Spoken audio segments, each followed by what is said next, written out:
Welcome to Leadership English. My name is Tannia Suarez, and as a leadership communication coach, my goal is to help non-native speakers, whether you're in a leadership position or you're a professional who is aspiring to be in a leadership position. My goal is to help you speak English clearly and confidently. So today you're going to learn how to boost your confidence and elevate your executive presence. I'm also going to give you a sneak peek into my leadership communication accelerator. Now, with this program, my main focus is to help non-native speakers not only boost their leadership communication, but it's different. It's a different experience. The people that I work with, oftentimes they're already confident about their leadership skills. What happens is they don't feel confident that their leadership skills translate. And maybe this is something that you've experienced before, where you know you're good at a certain skill, but when you have to do it in English, it's not imposter syndrome because you're confident in the skill. It's really this lack of confidence in the execution, the delivery, the grammar, the word structure. So this is why this kind of leadership communication training is not the standard approach. It really takes into account your experience as a non-native speaker.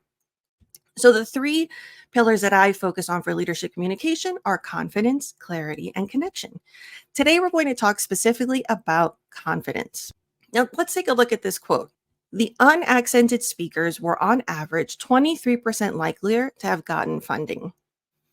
When you hear statistics like that, it does not boost your confidence. It's really intimidating to hear these statistics of whether it's discrimination, accent bias, people getting opportunities because they speak better than you. And so this is not about making you feel worse. This is just to highlight the reality that's out there. And then we're going to break it down in a way that is productive. So what I find, yes, of course, there is an accent bias that some people will face. A lot of times what I see happening is it's not necessarily the accent. It's when the accent hurts your clarity. And so that's why with this program and the training that I encourage you through the podcast and in all of our resources, it's about really targeting the specific English improvement that you need. At this point, you're probably upper intermediate to advanced. It can still feel like I need more English. I need more words. I need more vocabulary. But what I tell everyone that I work with is it's not about building more. You already did the hard part. You already learned the language. What can cause insecurity is that you feel like it's not enough. It's not good enough. It's not as good as your native language. So a way to build your confidence is to really analyze what you need. So let's talk about 4 specific things that you can do to help build your confidence in English. The first thing that I recommend is defining your executive presence.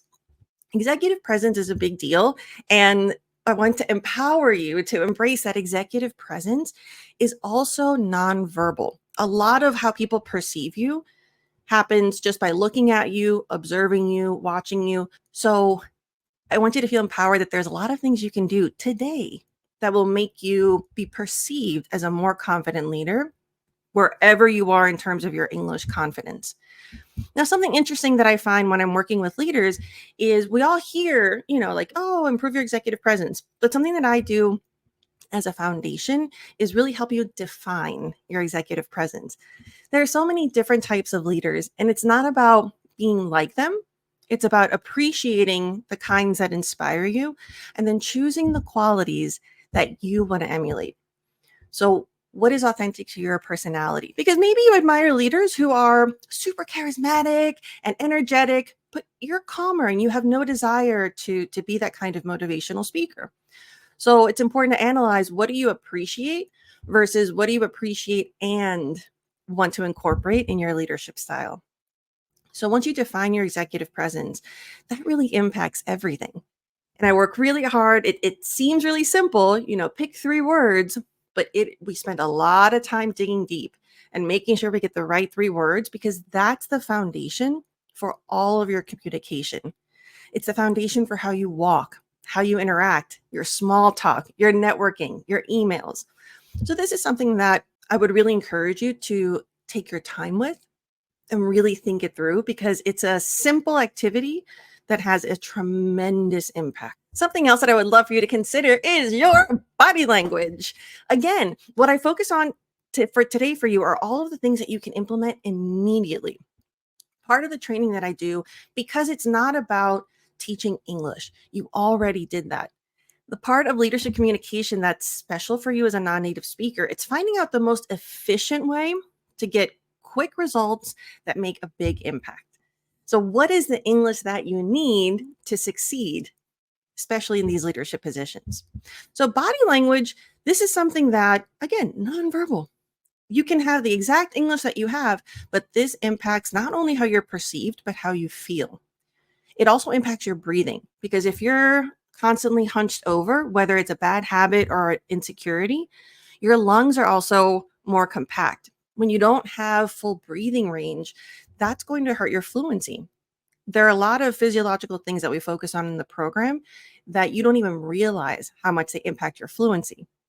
And when you're not feeling fluent, that completely kills your confidence. So this is something that is different for you as a leader who's a non-native speaker. These are things that you need to train that perhaps your colleagues who are native speakers don't really have to think about. And it's not good or bad. It's just something that now you know you have the resource to be able to do. So for body language, a few quick moments that I want you to observe today and this week. How do you look when you're in virtual calls?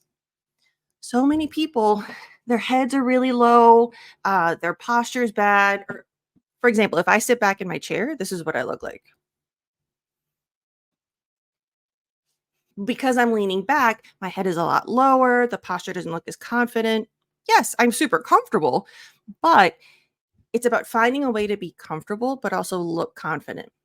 When you're in a call, I like to, and I do this for all my clients, I have them send me videos of their meetings and we analyze them. And one of the first things I do is put the video on mute.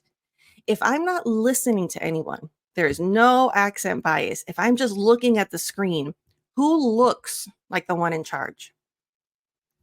And that can be really telling. And a lot of times the people who are the most in charge are the ones that look, I mean, I know that this is relatively new of having so many virtual calls, but it's been enough years.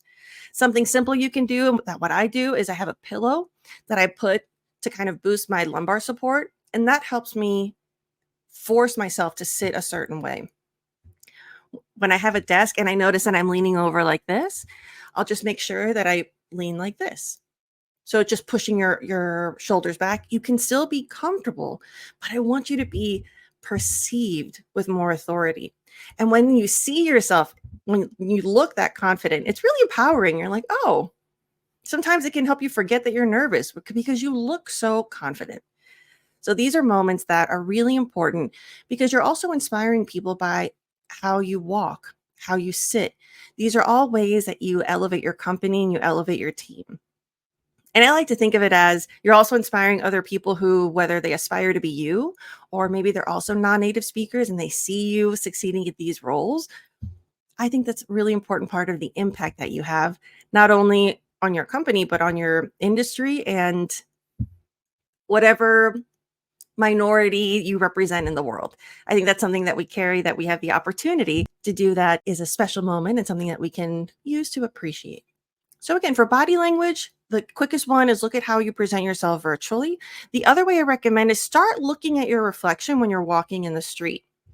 And I do this myself. I'll try to catch my reflection and take a moment and just think, if you saw that person, what would you think?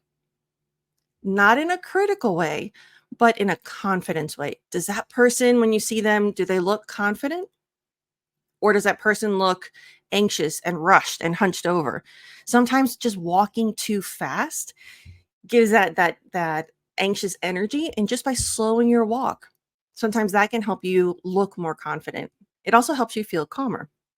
More often than not, it's going to be the posture. Really bring your posture up. This is something that if you struggle with that, it could be changing the way you work out, maybe doing some workout routines that strengthen your core or your back muscles to make it easier so you don't have to think about it all the time.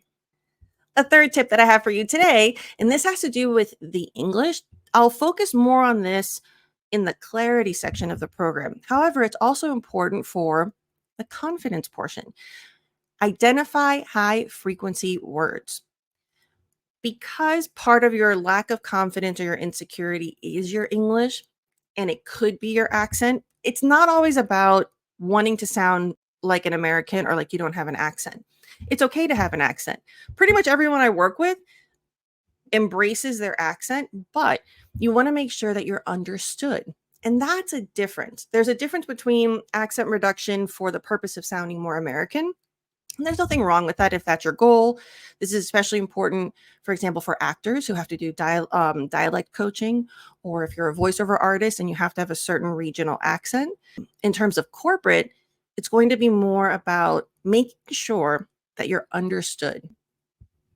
In the clarity portion of the program, it's more about messaging, but as a non-native speaker, pronunciation is also a component.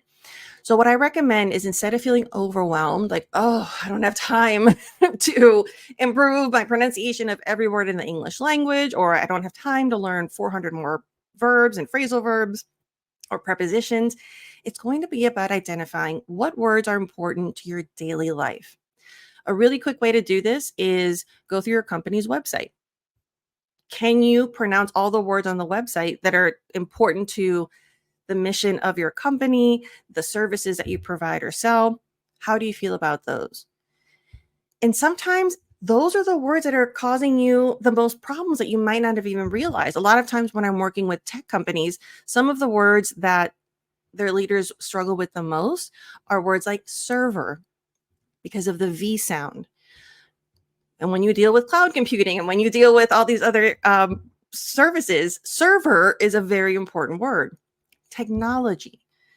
When you work at a tech company, technology is really important. And sometimes there I usually see the emphasis being in the wrong syllable. And with other mispronunciations, it can cause some confusion. So this is where you want to make sure the words that you use on a daily basis. What I do for my clients is I have them send me different audio samples and I identify those words for them. This is something you can also do for yourself. Really make sure that the words you use all day, every day, that you're saying as clearly as possible. And that's immediately going to help you being understood, because sometimes if a person doesn't understand one word because it just sounds so different, then they get distracted and they don't listen to the rest of your message. And if people aren't listening to your messages as a leader, I mean, that's half of the point of you being there.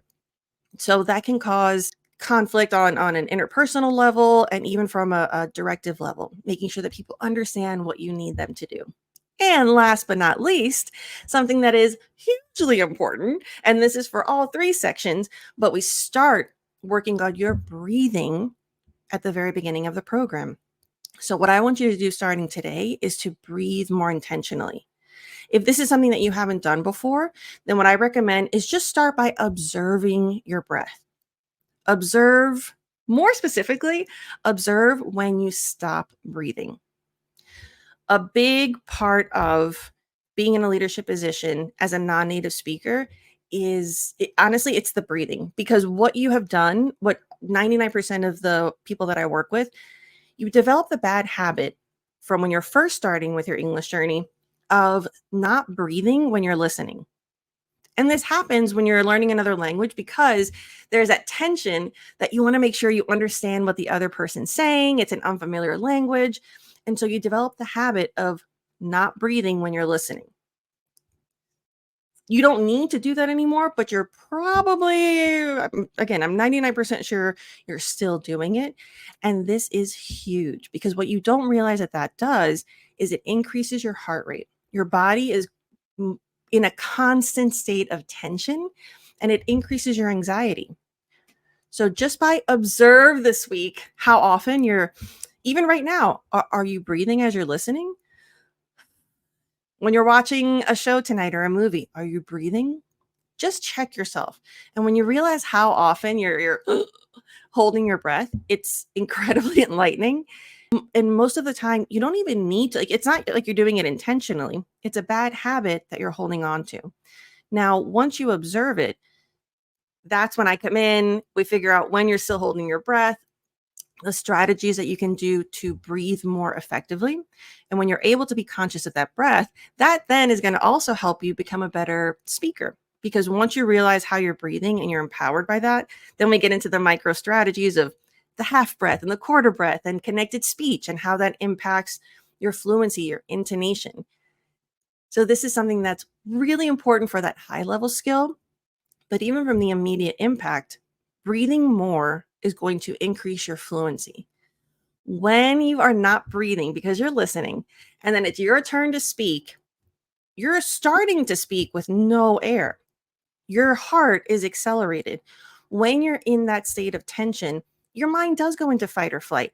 And when you're in that state of hypervigilance, it's not conducive at all to fluency nor creativity. And when you're in a leadership position, your creativity is very valuable. And what I mean by that is being able to use all of your experience, pick the experiences that are relevant, make a plan mentally, be able to process that and be able to convey that and share that with your team in a concise way that drives the mission forward. But when you're not breathing, when you're stuck in this fight or flight, when you can't think of those memories because your brain is just trying to survive and it's giving you the most basic English, that's when you feel like you freeze, you can't think of the right word, even though it's a word you know. All of those moments of frustration, a lot of times have to do with something as simple as breathing. Once we get the breathing down, then we are able to explore what are some other mental blocks that you have that are impacting your fluency negatively. But this is one that you can start doing today. So I want you to feel empowered that being a more confident, fluent leader, there are basic things that you can do. There are small things that you can start doing today to elevate your confidence and your executive presence. So once again, to boost your confidence, 4 things that I want you to do are to define your executive presence, figure out who are you in this leadership world, improve your body language, make sure you're taking up the screen in the virtual calls, make sure your posture, your back is straight and your chin is elevated when you're walking, and also walk slower. It's interesting to see how many people are just rushing around, but just by walking around more calmly, it can have a wonderful impact on your executive presence. Next, for the English specifically, identify high frequency words. So make sure you make a list. I would start with 10 words, look them up, listen to audio samples, and figure out where you're perhaps not saying those as clearly as you could, and practice. And of course, breathing more intentionally. The first thing I want you to do is observe your breath. Just figure out where you're holding your breathing. Just get more comfortable with your breathing patterns. Don't criticize yourself. We're just observing. You can't change, you can't improve what you don't know that you're doing. And so a big part of this kind of training is, in addition to leadership communication, as a non-native speaker, there are so many other moments that you don't even know are what's actually hurting your communication. And that's why when you're working with someone like me, I'm there to help you use my experience to pinpoint those in the most efficient way possible and get you unblocked. You're going to learn storytelling strategies that will help you communicate more effectively in an American corporate setting. Now, the 3 pillars of my program are confidence, clarity, and connection.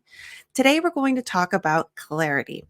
Now, what makes this unique in terms of this being a program and training for non-native speakers is that when it comes to leadership communication, part of what clarity means is the messaging, is being clear in how you communicate. However, for non-native speakers, this also includes pronunciation, intonation, things that will help you sound more natural, understanding the nuances of the language and how you say it will also impact how it's perceived. So not only do you have to worry about what you're saying, you also have to think about, it's this multi-layered process for you, that you're thinking about how you would say it in your native language. And then there might be some resentment in that process, right? Where you're like, oh, if I could say it in my native language, I could say this so much better. And then you're trying to translate and figure it out. And all of this is happening in seconds. This can be quite overwhelming. So for this kind of approach, we're going to help you understand why you say the things you say in terms of how you say it with storytelling and what's a more effective way to do it. And this will make more sense in a moment. So let's take a look at this quote. Simplifying it, especially in speaking, being able to say something in a simple way. This is what we talk about with the greatest communicators, is they explain science or they explain technology in a very simple way. This is a great quote. This is what inspires people. When you can take a complex topic and simplify it and communicate it in a way that is clear for your audience, that's a beautiful skill. For you as a non-native speaker, this is so much more complex than other people would have to go through.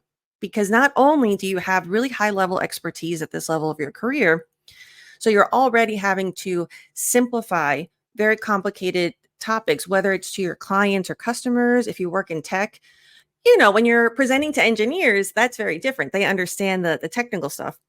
But when you have to convey these complex technical topics or medical or whatever industry you're in to people who are not experts in the field, you have to be able to simplify it. And that's a skill in and of itself. Adding into that language and really being able to let go of this habit that you might have. And this is something that I really want you to observe in yourself. Do you tend to try to overcomplicate your grammar or use words that you think are more advanced because you're trying to prove yourself? I'm telling you, this is why this program is so intensive and why I do what I do with this podcast and with my videos. I want you to understand that when you're at this level of fluency and you're at this level in your career, there are so many other things at play that might be blocking you. It's not just, I need more English and I need to be more fluent. It's really digging deeper, understanding why you say the things that you say, why you're translating in a certain way, and then being able to use that knowledge and pivot so that you can communicate more effectively. So let me show you what I mean. For example, this is my triangle that you might have heard some of my past graduates of the program talk about. This is what you might be doing. And what I mean by this triangle, which if you can't see it, it's an upside down triangle.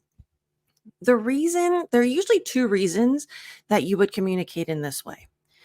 And this is what takes this program and my training to a deeper level that's targeted to your experience as a non-native speaker. Because why do you tend to speak in this upside down or inverted triangle?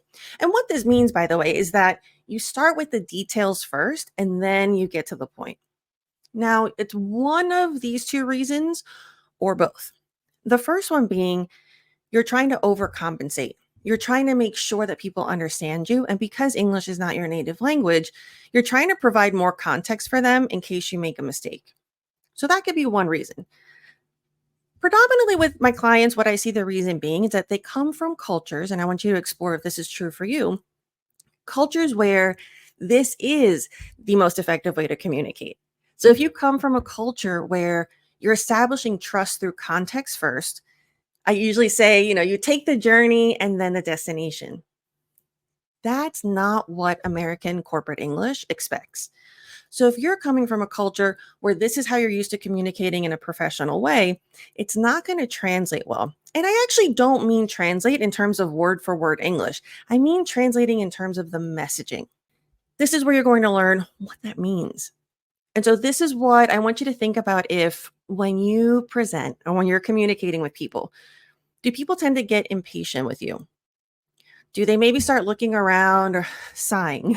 Do you tend to lose people's attention? If you do, this might be one of the reasons that happens. Other reasons could be you're speaking in a very monotone way, or there could be other things we can explore. But in terms of storytelling, this could be why. And what I tell my clients is, I want you to be patient with yourself because your intention is good. When we're communicating, you're doing it to earn trust. So what you're doing is you're trying to earn trust by communicating in the way that your culture has taught you. So that means you're trying to let them see everything and then take them to the main point because in your mind, that earns their trust and that's your version of transparency. However, it's really important when you're in this multinational, intercultural business that you understand that even though that's your intention, that's not what your execution is saying to the people that you're speaking with. Unfortunately, if you're doing that in an American corporate setting, hey, it might be kind of boring to the other people. It's like, all right, we don't need to know all that. But it actually comes across as the opposite of trustworthy and transparent. When someone starts with that much detail, people are going to start thinking, why? What are you hiding? Why are you telling me so much? So when you understand that, take a deep breath. I don't want you to think, oh my gosh, that's why I ruined so many deals in the past, or that's why I would lose people's attention. Instead, I want you to think, finally, I understand why I was having those moments. It's not about needing to learn 400 more verbs and nouns and adjectives. It's about your storytelling technique. So now that you understand that, what you're going to do, you're going to let that go. You're going to catch yourself as well. I want you to really see when you have those moments of, okay, I'm doing it again. I need to get to the point. I want you to visualize the triangle. So this is what, after the intensive training, our goal is to have you be in this point where you're naturally communicating in the way that's most effective for American corporate. So you're going to get to the point first, then if and only if they need details, then you share. And usually you'll get a cue at this when people ask questions, or if they look a little bit more expectant, then you're going to be able to take those cues and elaborate and give them more details. But typically with Americans, we just want the bottom line. Give me the main point, save me time. Don't make this 20-minute meeting 45 minutes. Now, to be honest, no matter how much you train, it's never going to be perfect. Remember, it's progress, not perfection. So part of what my training includes, it's being pragmatic, it's being realistic. You're not only training to communicate well, you also need to train what to do when you fall back on old habits. When you get nervous and you start rambling, which means you just go on and on and on, what happens then? And so part of it is I want to arm you with the tools to be able to pivot when you need to, because we're not expecting perfection. We are expecting being human and being able to confidently make mistakes. So, in addition to now knowing the storytelling structure that is most effective, what are you going to say when you mess up? Because inevitably it's going to happen, and that's okay. So, let's take a look at some expressions that you can use. To make a long story short, this one's great when you've already gone the long story route. Take a breath. You know, to make a long story short, so you're going to, in terms of intonation, you're going to drag that out a little bit. Take that time when you start feeling your heart rate accelerate and you're thinking, oh, I messed up again. No, no, take a breath. And sometimes a lot of phrases like, or well, to make a long story short, this is the main point. It's really calm. I don't want you to verbalize that you think you've made a mistake because honestly, people probably haven't noticed. Or if they did, they'll just appreciate that you're pivoting and you're making it shorter. So don't say, oh, I keep going on and on. I'm so sorry. No, no, no. Just take a breath and use these expressions. Getting back to the point. This is great. Now, you don't want to say it so robotically. If you're rambling, going on and on, you're like, getting back to the point because you're saying it in that monotone way, people won't realize that you're pivoting and it's going to cause confusion. It's not going to flow very well. So, again, taking that deep breath not only allows you to check your posture, get back in confident position, but it gives you time. So, if you're going on and like, oh, this quarter's numbers, and then you're like, but getting back to the point. So when you say, but or getting back to the point, when you say it slowly, when you change that intonation, that's a sign to someone of, okay, she's not rambling anymore. I can pay attention now. So you're going to use that moment for impact. When you change your intonation, that allows you to have more impact and more influence because you're getting people's attention again. To cut to the chase. This one's great. I would say this is definitely more idiomatic. So if you're not comfortable with it, you don't have to use it, but it's also good to know what it means. So this is what they mean when native speakers say this. It's just them also pivoting and getting to the main point. In terms of pronunciation, notice it's not to cut to the chase, but to cut to the chase. So oftentimes with American pronunciation, we reduce to instead of to, like the number two, to. This is also helpful whether you use that phrase or not. When you understand American reductions with pronunciation, not only does your English sound more natural, but oftentimes you'll understand Americans better because you're like, oh, that's what they're saying. Because when you learn English in a traditional setting, you're learning correct English, like very correct and how to articulate and enunciate. Americans don't often follow that. So this is another opportunity for you to increase your comprehension and listening skills. The main idea is grammatically, this is probably the simplest, but again, you want to breathe. If you're like, oh, blah, blah, and this and that, well, the main idea is notice I took, well, the main idea, I'm really highlighting with my intonation and by slowing down. And this is something really powerful. To add emphasis doesn't always mean to punch up a syllable or a word or to be louder.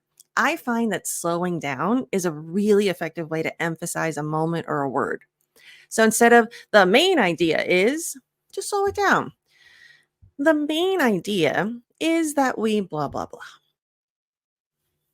And the more you slow down, when you choose and train yourself to slow down when you want to emphasize or when you want to pivot in these moments, that also slows your heart rate down, decreases anxiety. When you're not anxious, you're able to think clearly, and that's going to allow you to have less of those moments where you freeze and you're like, what? What word am I looking for? So it all helps with the English fluency and creativity as well. In a nutshell, again, this is one kind of like to cut to the chase. It's more idiomatic. I find that this is better for you to know, not necessarily to use if you're not comfortable with it. But also now that you know, and when you hear someone say, oh, in a nutshell, you're like, what the heck is a nutshell? All it means is, in summary, getting to the point. To put it simply, this is great. It also tells you what you're supposed to be doing. So if you're going on and on about, well, the research was saying that these are the results, and you're like, oh man, I'm going on too much. Just pause. That's great information, but to put it simply, what we need to focus on is blah. So here, I think it's really interesting when you involve the audience in your process. You can tell that I'm realizing there's a lot of information there, but the way that I'm confidently pivoting and saying, that's a lot of research and of data that we have. You can even say, you know what, there's a lot more data to that, or there's a lot more information. I'm happy to send that to you later in an email.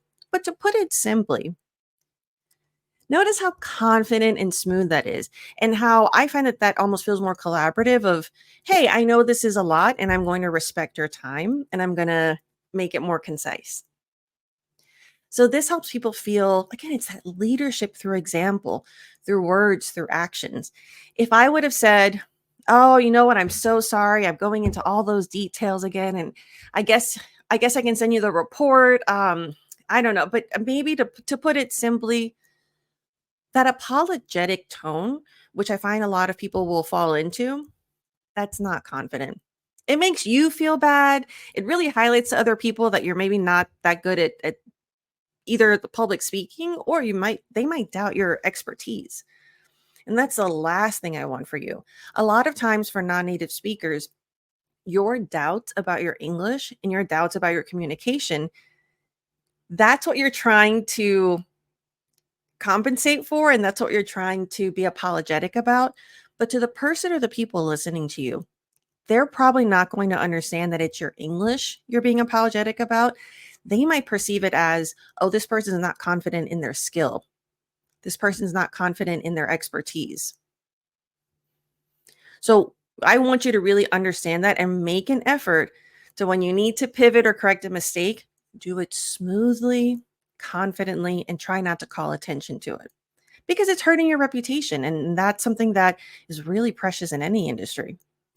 And my favorite one, here's the bottom line. Americans love the bottom line, not only the expression, but that's the point of the triangle. What is the bottom line? So the bottom is the top of the triangle. To me, out of all these expressions, my favorites are to make a long story short, and here's the bottom line. And you don't have to say here's. You can also simplify it of, well, the bottom line is, so you can take away here's and modify it and make it your own. And when you practice it, because I want you to practice, don't wait until you need it. So I want you to pretend, pick a topic that you normally have to talk about at work. Okay, so we have to have these layoffs, and like these are the numbers that we need to reach if we don't want to have those layoffs, and da da da. You're like, okay, well, look, all the information's there for you. The bottom line is, if we don't meet this quota, then we have to have layoffs. So practice the pause, practice figuring out what you're going to say. At this point, we have the same kind of meetings over and over again. So, if you're talking about reports, are you going to offer to email it to people? Are you going to offer, like figure out what your usual is and find ways to explain it and pivot into these transition phrases to bring you back to the main point. And that's going to help you feel more confident to use it when you need it. And look, these are a bunch of expressions. You don't need to use all of them. Pick your favorite one or two and start using them. Remember, you're not a student anymore. It's not about writing these down and memorizing them and writing examples. Stop writing. These are expressions that I want you to speak. How you say it, how you look when you say it. Record yourself. Part of the program is I have all of my students record themselves and send me them actually using all the things that we learn. This is not theoretical. Theory and academia is beautiful, but this is not what this is. This is a really pragmatic, usable approach that teaches you the words and skills that you're going to use. So you want to simplify it, which is the name of the game for storytelling as well. So I want you to right now pick one or two of these, and I want you to write it down on a Post-it, put it by your computer, and make an effort to use them this week in conversation or in meetings. That's the only way that you're going to really elevate your communication style. It's to find out what you're doing, why you're doing it. In this case, storytelling, it's probably a cultural habit that you have. Understanding it, realizing what the American norm is, if that's what your goal is to communicate in, and practice, practice, practice. If you're in my program, this is practice with feedback where I analyze your work and let you know how to do it better. If you're not with me, record yourself, analyze yourself. Whatever you need to do it. You're going to explore what fears and insecurities you still have that are holding you back from elevating your career. It really is different when you're a non-native speaker in a leadership position. And I found that there wasn't really enough training out there that took that into account because it's more than just being a good leader.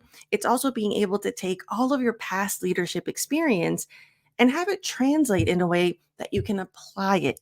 Because a lot of times as a non-native speaker, what I see happens is that frustration of, oh, if I could explain myself in English, then it would be so much better. And I don't want that going through your mind anymore. I want you to be able to be your full actualized self in English so that you feel equally as confident. Now, as you can see here, the three parts of my program are confidence, clarity, and connection. So, in the last two episodes, we went over confidence and clarity, which means that today we're going to go over connection. This is a huge part of leadership communication and a huge part of what you, as a non native speaker in a leadership position or a professional, it's a big part of your insecurity. And this is something that's really, really important. As you can see, I'm super passionate about it because there are certain moments, and we're going to explore them today, that you're still allowing your insecurities to hold your career back. And I don't want that for you. So let's take a look at what some of those moments might be. So, in order to really understand the magnitude, let's take a look at this particular quote. Businesses are organized globally and not regionally these days. We want to become more efficient by collaborating across geographies. English is an enabler of that. So, this really highlights the impact that English has had on the global nature of business. This is also something that I want you to take into account that not everybody is a native speaker. English is used all over the world for business and in corporate meetings. You're not alone. Now, I'm going to venture to guess that that's not going to bring you a lot of comfort because if it did, you wouldn't be here. So, what we want to do is how can you be yourself? How can you be in a state of improvement, but also be confident and get things done in the moment? Because that's where the struggle is for non native speakers. It's being able to accept. I just had this conversation with a client yesterday. It's being able to accept that you'll always have more to work on. There will always be more grammar to improve. There will always be more words and phrases that you can learn and use. But how to have that part, accept it, but then be able to thrive in the moment without that causing anxiety. So let's take a look at some of the things that you might be avoiding. And this is really, really important to me for you to explore. When we go through this list, the last three, of course, are the most impactful. But this is what I want you to see. Even if you think, oh, I have that or I do that, pause for a moment and just trust me. Go with me here. Now, the first one is updating your LinkedIn profile. This is nonverbal English. And yet, everyone that I work with, even after all these years, are still not updating their profile. Maybe you have some of the basics, but be honest with yourself. Are you avoiding logging in? Are you avoiding updating anything? Part of it, you might think, okay, this is what people usually come to me with. The pushback is, I don't want to be like other people that are kind of annoying on LinkedIn, so I don't really want to engage. Okay, but the thing is, you can be whatever you want. You can use this platform however you want. So what I do with my clients is we explore how can we most authentically show up, because this is your virtual executive presence. I think it's a non-negotiable. It's so easy too. This is a free platform where you get to make a first impression usually, because a lot of times before meetings, whether it's with potential clients or current customers or other executives and companies, people will check you out. And the first thing they're going to look at is your LinkedIn. So make sure that the first impression that you make is really strong. And while it's nonverbal, it doesn't mean that there's not English involved. And that's where I feel the pushback really is, and the defensiveness or the fear that you don't want to update your about section because you're afraid of making a mistake. You're not sure if the grammar is going to be correct, or even if you can get that corrected, you're not sure if it's reflecting the you that you want to reflect. So the tone becomes a big part of that insecurity. And so this is something that we do in the program together. It's really about exploring, who do you want to be? This is all part of what we talked about in the last two episodes. What is your executive presence?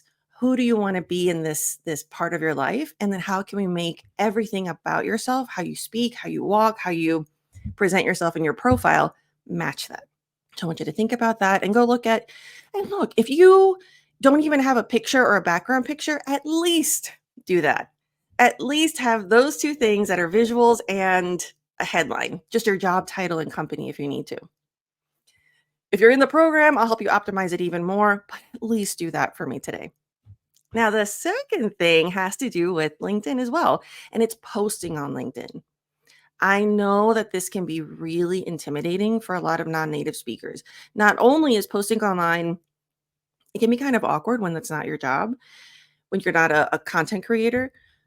In addition to that, you've got the fear again of, what if I make a mistake? What if I post something or reply to someone, comment on something, and I inadvertently offend someone? I don't, it's that doubt of, what if the tone is wrong, but I don't even know? And I understand that fear, because a lot of times if you're communicating and writing in a really direct fashion, or if you do for some reason pick the wrong word and it causes some confusion or offense, I get where you're coming from. However, there are certain ways that you can do this in a safe way. You want to find out what's your comfort zone. Start with something. And sure, liking people's comments, okay, that's something, but I want you to do something more in writing. Whether it's commenting on someone who posted an article, read it, read part of it, and then comment on, oh, I really enjoyed this part. Or if they read an article and they're sharing that, you can say, oh, I read it too, and I found, I really enjoyed your takeaway. You can find ways that are simple for you. If you don't want to interact in that way yet, it could be as simple as sharing things. What about people in your company, other peers in your industry? Find out what they're writing or posting, and you can reshare. You can share the links to their articles, their books. And this is a great way for them to see that you're celebrating them. Point being, there's like 40 different strategies for this. But what I want you to explore right now is this something you're avoiding? Do you post on LinkedIn? Do you write posts? Do you write articles? Do you have a newsletter? If not, it's not because you don't have time. For both of these things, with ChatGPT and all these other amazing AI resources that we have, time is no longer an excuse. So, what's holding you back? Is it you don't know how, you don't know what, in which case, sign up for training. You can sign up for the accelerator that I have. Go on YouTube, look up videos. If it's fear of the English, I really want you to strategize. What's the the bottom line, right? Like, what's the easiest thing that you can do that will help you feel more active? Because sometimes we just need to break through that initial fear. Now, the third one is participating in small talk. Small talk is it's daunting a lot of times even for native speakers. I find for native speakers, their dislike of small talk is that it's superficial and it's kind of boring. For non-native speakers, sometimes that's the case as well, but mostly it's that people feel frozen and that they don't know what else to say once the basics have been done. Like once you say, "How's the weather?" or "Where you're from?" there's this panic of, "I don't know how to transition to a new topic. I don't know how to change the subject. I don't know what else to talk about. What if they ask me about something that I don't understand or I don't know how to participate?" All of that anxiety will usually lead to either you completely avoiding small talk situations, maybe you show up at the virtual meetings and you just stay on mute until it's your turn to present. Maybe you don't go to happy hours with your company, maybe you don't sign up for events. So this is where I want you to think about first, what is your perception of small talk? What is it that you feel you lack? And then I want you to really think about what are the moments where you don't participate? Because that's really to me, that's number one. When you see how many opportunities you're missing out on, because small talk is everything, it's very highly valued in American corporate culture. Also, it not only helps you feel a connection to people and build your network, it's also very valuable when you're presenting. Because if you can have good small talk before a presentation, whether it's in person or virtually, what that does is it helps you kind of get those initial butterflies, if you will, out of your system. It helps you realize that you're talking to people that you know, and it allows you to then be able to present in a way that's sharing, which feels more conversational. When you have really strategic small talk, you're able to explore what people's expectations are, what their needs are. I'm thinking for a presentation in particular. And then you can call back to that. Like, oh, remember how you shared with me that latency was an issue that you were struggling with your current provider? This is how we solve that problem. So then it becomes very personal. So that would be on the corporate side. On the personal side, small talk is wonderful because it allows you to get to know people and it allows people to get to know you.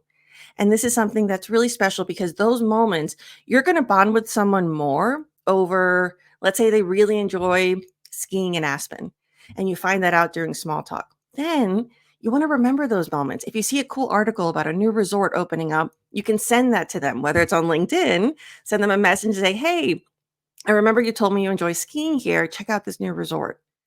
So then you're able to have communication that's not always, "I'm selling something. I have a business thing to talk to you about." That gets draining.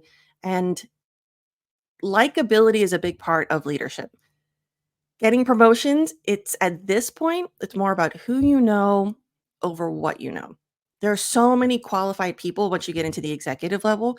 Personal relationships really make the difference in terms of opportunities, promotions, deals, all of that sphere. And non-native speakers sometimes miss out on that because they think, no, no, no, I just need to do the business and then get out. I don't want that for you. So I really want you to think, what's one opportunity that I can try a little bit to be a little more open? And what I recommend, if you don't know what to talk about, a big part of the training that I do is exploring those topics, really getting proficient at it and understanding how to change the subject. But today I want to leave you with something. So I want you to lean into curiosity. Because when you're curious, there's no pressure on, I have to know everything, I have to share everything. So what happens is you're able to confidently, whatever is being spoken about, "Oh, tell me more. Oh, that sounds interesting. What is that?" So then you're able to participate more from an inquisitive level where you can just ask about things. And then when it's relevant and you feel comfortable, you can open up yourself. But that's a good way to take some of that pressure off. So today, pick something that you're going to say something at.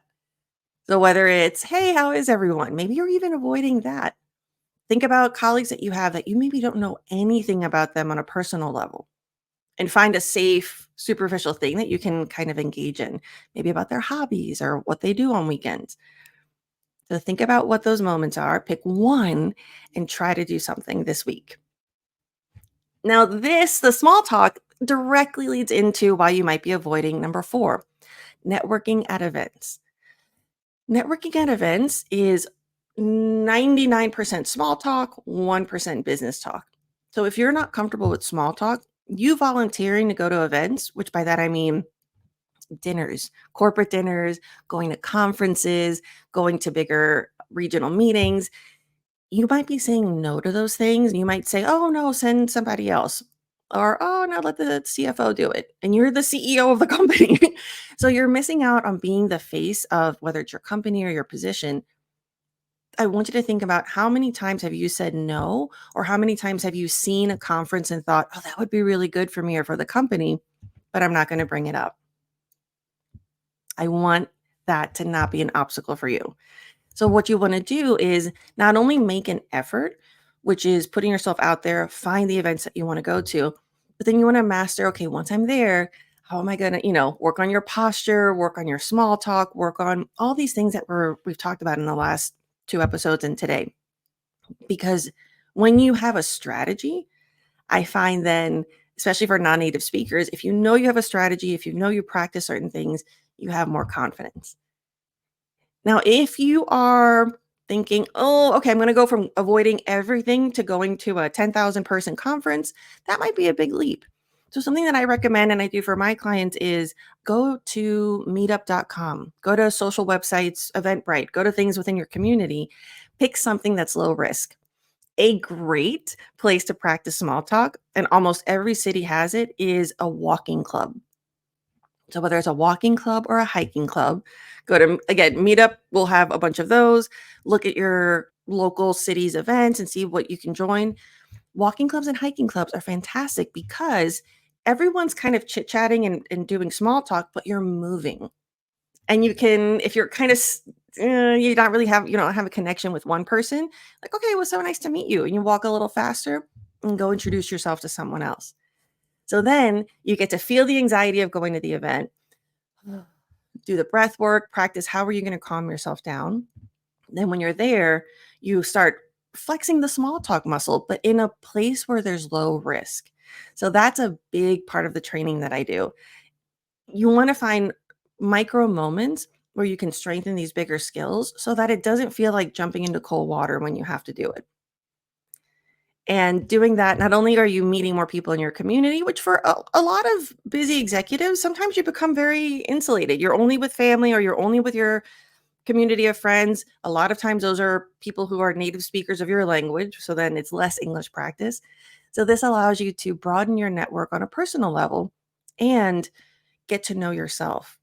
Get to know, like, what do you enjoy talking about? So that's a really low risk way with high reward. And last but not least, I want to take you from not doing any small talk to being a small talk expert. And then I want to push you to go to events. And then my final goal is to help you feel confident enough that you're open to participating at these events, whether it's getting on podcast interviews or being interviewed on panels or actually doing speeches, maybe TED Talks, maybe other presentations and conferences. To get to that level, you need to be able to do all the other ones. And so that's how I structure all the training that I do. We want to lay the foundation so that when you get to the bigger stuff, everything is set up for your success. And so part of the training that I do is we identify what is the opportunity that you think would be the best. And so, for example, I have a client who he really wanted to feel comfortable to go on industry podcasts. And so throughout the training, I was able to customize that and really make it bespoke and make sure that everything we did, it's like, okay, instead of that question that everybody else is doing, let's do this one because this is a common question on a podcast. Get you to feel comfortable with it. If you want to do a speech, I would tailor the training to, okay, let's write out the speech. Let's get the main points. Let's really figure out how we can be persuasive and energetic and practice so that by the end of the training, you're not only left with elevated skills, you also have something that you can tangibly grow your career with. And this is something you can also do for yourself. Figure out what would be your goal because not everybody wants to be on stage and give a speech. That's fine.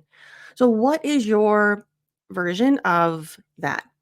Would it be leading a meeting? Maybe you really want to lead a board meeting. Something that I do with my tech clients, a lot of times, if they just want to be more involved, it's figuring out, okay, Do you want to be a mentor? And a lot of times that means a lot to them. Like, yeah, I would love to give back. And now that I have this level of expertise, it's like, great, let's find some startup hubs, let's find some organizations, and you want to start volunteering. It's like, how can we position you so that it benefits you, but it also fulfills you? So I really want you to think about how doing all of this effort is going to elevate you professionally, but also personally. It's so amazing that with the globalization of using English as the business language, whether you like it or not, it is what it is, and you can use that as a tool. You can use that for good. So I'm really excited for you to be able to acknowledge the first is, oh, okay, I am still avoiding things. And you might not realize that all of the excuses you've made for yourself, like, I don't want to be that person. I don't want the spotlight on me. I don't want da da da. Whatever your excuse might be, when you dig deeper and you realize, okay, if that isn't an excuse anymore, if I can be as authentic as I want to be in these settings, maybe it is that I don't know how to handle Q&As in English. Maybe it's I don't want to feel uncomfortable if I'm having small talk and someone brings up a topic I don't understand. Or maybe restaurants are really loud and it's really uncomfortable and I don't know how to be able to participate in those conversations and I'm having a hard time hearing. So all of those things, when you really dig in, then we can be strategic and really be effective in how we pinpoint that and get you to speak up. I'm so excited. I get really excited because that's why everything's structured with those 3 pillars, why we do the foundation work that we do. This is something that I want you to do for yourself. I want you to be able to be confident that you have the English that you need to succeed. You deserve it. So again, take a look at this list and really think about where your, I don't want to say weaknesses, let's say where your opportunities are. The simplest thing you can do today is make sure that your LinkedIn profile has the background photo, your professional photo, and your headline. Go to my blog. In fact, I'll make an article for this video and make sure I have all the links for you. I have other blog posts with the formula that you need, the prompt that you need for ChatGPT for the about section. It's all there for you. So I want you to figure out, what is your goal? We now have, we're the mid-year review, if you will. So what do you want to make sure that you have done in the next 2 quarters? I like to think that for English progress, you're already a corporate leader. So use what you're good at. You're good at doing goal setting, right? So set a quarterly goal for yourself. Do an annual review for yourself, specifically for your English leadership communication. And this is going to help you keep yourself accountable. If you're with me, if you're in the program, you know I keep you accountable. Any of the program graduates know I'm texting consistently. I check your goals. I help you. I give you that extra handholding that, as someone who's busy and who's dealing with some of these insecurities, it's really helpful to have that gentle or not so gentle push. But you can also find ways to do that for yourself. Thank you so much for joining me today. I really appreciate your time. I want you to remember to subscribe, like, and comment to let me know what other topics you want me to dive into in future episodes. And if you'd like to enroll in the Leadership Communication Accelerator, go to tanyasuarez.com/leadership.